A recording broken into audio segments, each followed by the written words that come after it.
Hello everyone, welcome to MPPSC study channel. आज के इस वीडियो में हम देखेंगे मध्य प्रदेश के प्रमुख साहित्यकार व उनकी रचनाएं। चलिए स्टार्ट करते हैं। सबसे पहले कालिदास के बारे में जानेंगे। कालिदास विक्रमादित्य के राज दरबार के 9 रत्नों में से एक थे। इनका जन्म कहाँ पर हुआ था? उज्जैन में। कालिदास का जन्म उज्जैन में हुआ था। कालिदास की रचनाएं कितनी हैं? तो कालिदास की कुल 7 रचनाएं हैं। इनमें से रघुवंशम, कुमार संभवम, मालविकाग्निमित्रम, अभिज्ञान शाकुंतलम, विक्रमोवंशियम, मेघदूतम और ऋतु संहारम। रघुवंशम और कुमार संभवम ये दोनों क्या है? महाकाव्य हैं। और कालिदास का प्रथम महाकाव्य कौन सा है? तो कुमार संभवम कालिदास का प्रथम महाकाव्य है। मालविकाग्निमित्रम, अभिज्ञान शाकुंतलम, विक्रमोवंशियम ये क्या है? ये सारे नाटक हैं। कालिदास के ये सारे नाटक हैं। मेघदूतम और ऋतु संहारम ये क्या है? खंड काव्य हैं। कालिदास ने मेघदूत में अमरकंटक के सौंदर्य का वर्णन किया है व ऋतु संहारम में ऋतुओं का वर्णन किया है। बाणभट्ट। बाणभट्ट थानेश्वर के वर्धन वंश के शासक हर्षवर्धन के दरबारी कवि थे। बाणभट्ट कौन थे? थानेश्वर के वर्धन वंश के शासक थे और हर्षवर्धन के दरबारी कवि थे। जन्म स्थान सोन नदी तट प्रतिकूट ग्राम में। सोन नदी के तट पर प्रतिकूट ग्राम में इनका जन्म हुआ था। इनकी रचनाएं कौन कौन सी हैं? तो हर्षचरित, कादम्बरी, पार्वती परिणय, चंडी शतक, मुकुट, ताड़दिक ये सारी इनकी रचनाएं हैं। तो कादम्बरी दुनिया का पहला उपन्यास था। इसमें एक राजकुमारी का वर्णन किया गया है और यह बाणभट्ट की अपूर्ण रचना है। इसे उनके पुत्र भूषण भट्ट ने पूर्ण किया था। हर्षचरित की बात करें तो हर्षचरित में राजा हर्षवर्धन के जीवन चरित्र का वर्णन किया गया है। नेक्स्ट है भृतहरि। भृतहरि का जन्म स्थान क्या है? तो भृतहरि का जन्म स्थान है उज्जैन। व इनकी रचनाएं कौन कौन सी हैं? तो काव्यपदीय व्याकरण ग्रंथ, महाभाव्य दीपिका, वाक्यपदीय टीका, सुभाषित, श्रृंगार शतक, नीति शतक, वैराग्य शतक, मीमांसा भाष्य, वेदांत सूत्र, वृत्ति, शब्द धातु समीक्षा आदि इनकी क्या है? रचनाएं हैं। तो भृतहरि जनश्रुति के अनुसार इन्हें चंद्रगुप्त विक्रमादित्य के अग्रज माना जाता है और उज्जैन में भृतहरि की गुफाएं स्थित हैं। जबकि राजस्थान सरिस्का क्षेत्र समाधि स्थल है। राजस्थान का जो सरिस्का क्षेत्र है यहाँ पर इनका समाधि स्थल है। और भृतहरि की गुफाएं कहाँ पर स्थित हैं? तो उज्जैन में भृतहरि की गुफाएं स्थित हैं। भृतहरि व्याकरणाचार्य के रूप में प्रसिद्ध हैं। इनकी प्रमुख 3 व्याकरणिक रचनाएं प्रसिद्ध हैं। कौन कौन सी? महाभाष्य, टीका, वाक्यपदी और शब्द धातु समीक्षा।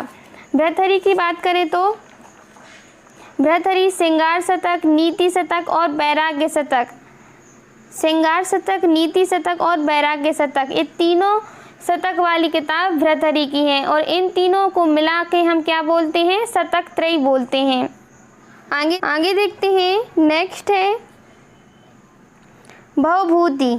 भवभूति का जन्म स्थान कौन सा है? तो पदमपुर विदर्भ भवभूति का जन्म स्थान है। पदमपुर विदर्भ जिला गोंदिया महाराष्ट्र। और इनका मूल नाम क्या है? तो श्रीकंठ इनका मूल नाम है। भवभूति कन्नौज के राजा यशोवर्मन के दरबारी कवि और नाटककार थे। और इनकी प्रमुख रचनाएं कौन कौन सी हैं? तो मालती माधव, उत्तर रामचरित, महावीर चरित इनकी प्रमुख रचनाएं हैं।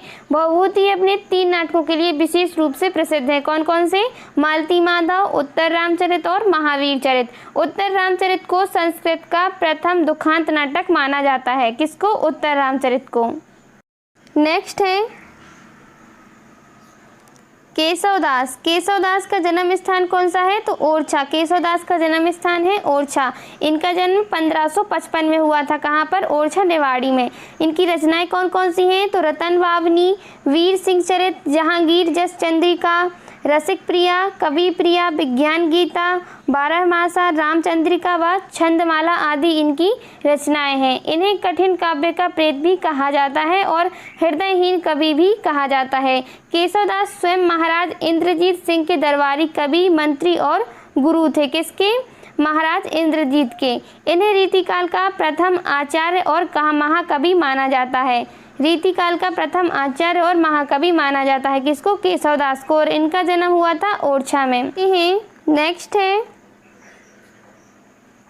पद्माकर भट्ट। पद्माकर भट्ट का जन्म स्थान कौन सा है? तो पद्माकर भट्ट का जन्म स्थान है सागर। पद्माकर का जन्म सागर में हुआ था और इनका 1753 ईस्वी में जन्म हुआ था। इनका वास्तविक नाम क्या है? तो वास्तविक नाम है प्यारेलाल। इनकी रचनाएं कौन कौन सी हैं?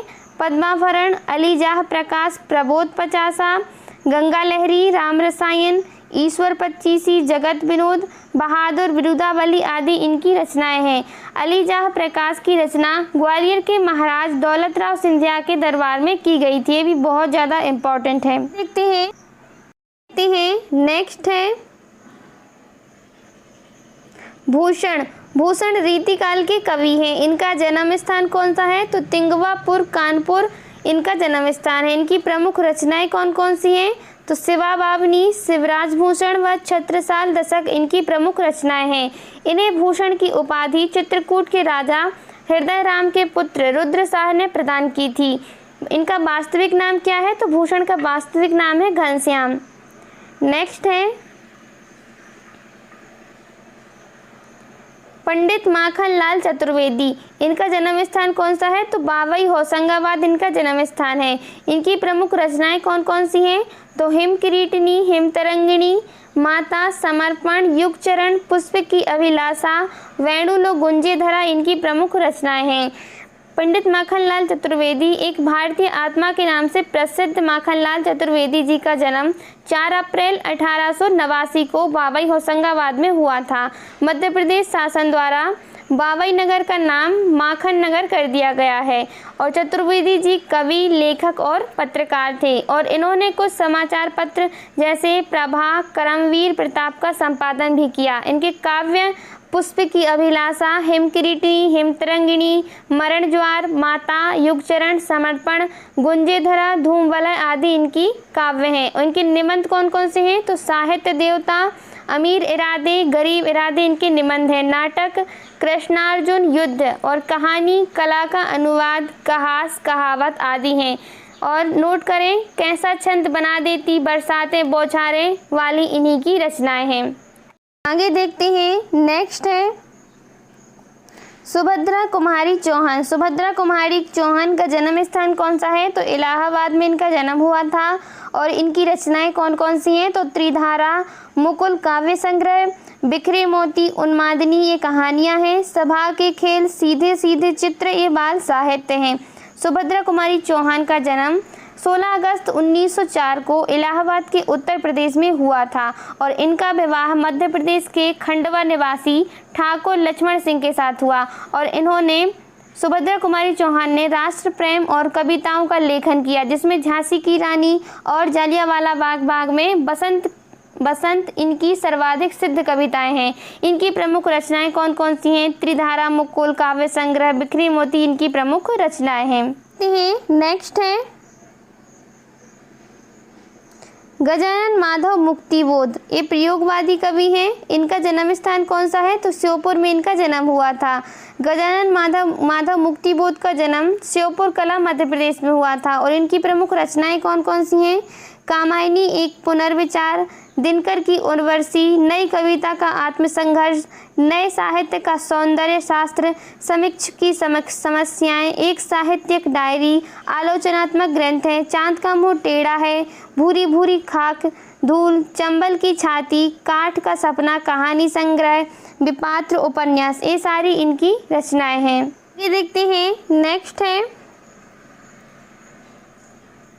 बालकृष्ण शर्मा नवीन। तो ये छायावादी कवि हैं।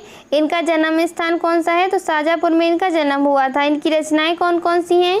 कुमकुम, अपलक, रसीम रेखा, उर्मिला, प्राणापर्ण, हम बिस्पाई जन्म के इनकी प्रमुख रचनाएं हैं। बालकृष्ण शर्मा नवीन की पत्रिकाएं कौन कौन सी हैं? तो प्रभा, प्रताप का संपादन इनकी पत्रिकाएं हैं। कविता संग्रह क्या है? कुमकुम है। काव्य है उर्मिला, अपलक, रसीम रेखा, क्वासी, नोवा स्तवन तथा हम बिस्पाई जन्म की इनकी प्रमुख रचनाएं हैं। नेक्स्ट है भवानी प्रसाद मिश्र। भवानी प्रसाद मिश्र का जन्म स्थान कौन सा है? तो होशंगाबाद में इनका जन्म हुआ था। और इनकी रचनाएं कौन कौन सी हैं? तो गीत फरोश, चके थे दुख, अंधेरी कविताएं, बुनी हुई रस्सी, खुशबू के शिलालेख आदि इनकी रचनाएं हैं।